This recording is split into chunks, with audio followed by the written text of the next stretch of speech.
नमस्कार मंडळी. तर आजची रेसिपी खूप इझी आहे. तर त्यासाठी आपल्याला जास्त काही बडबड करायची लागणार नाही आहे.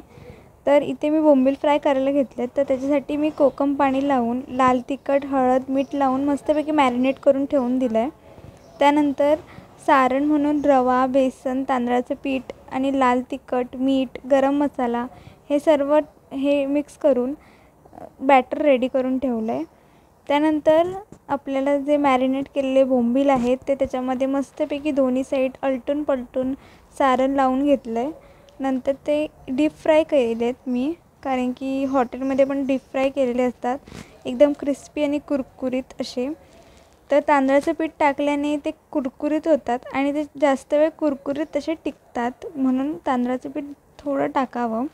रवाची मात्रा थोडीशी कमीच घ्यावी आणि बेसन जास्त घ्यावं, जेणेकरून ते पीठ जरी वरचं खाल्लं तरी ते मस्त लागतं.